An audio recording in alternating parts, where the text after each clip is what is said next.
Hey, you remember the days of celebrating back to school? Well, we all know things are a little different this year, and we need to adapt. Teachers are facing new challenges, so we called in some help for you.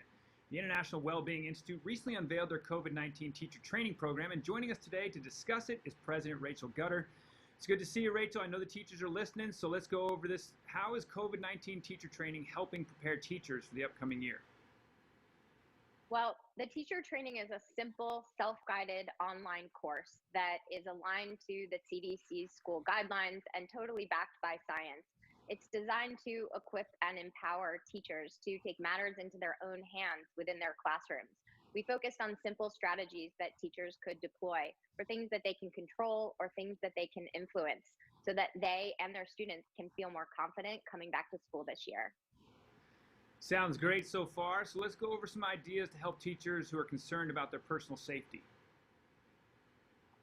Lots of practical strategies here, some of which are going to be familiar to teachers and all of your viewers. Things like wearing masks and enforcing physical distancing. But then we've also introduced some strategies that may be less familiar to teachers. Guidance on how to reorient desks so that they're all facing in the same direction.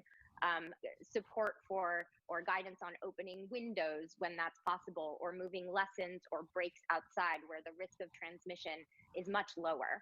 We also provide some tips and tricks for reimagining and re-envisioning curriculum and for preparing for the possibility that we're going to be returning to a remote learning scenario at some point during the school year. We want to make sure that teachers and families are ready to ensure that learning can continue uninterrupted.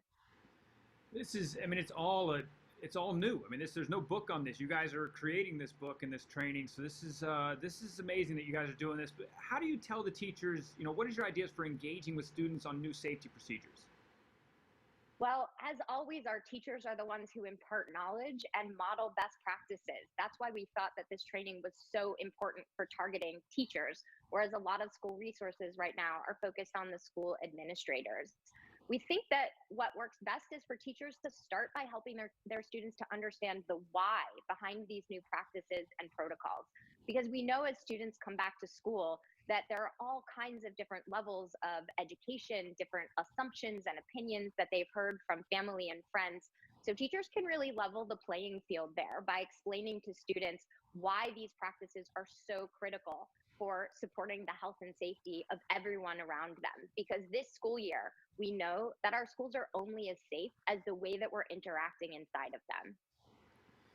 There's so much to go over here. Appreciate the ideas you've given just in this short little interview. But where can teachers really go to get more information and take part in this training? Well, there's a saying that goes, everybody knows a teacher. So we're hoping that teachers and others will visit the site teachers.iwbi.com. If you know a teacher in your life, we hope that you'll pass that along to them and encourage them to take this free training. Thank you so much for your time and for what you're doing for all our teachers and our students and our families. So folks, there you go. You heard the information. Pass it on to all the teachers you know. And again, you can share this segment with them at firstcoastliving.net.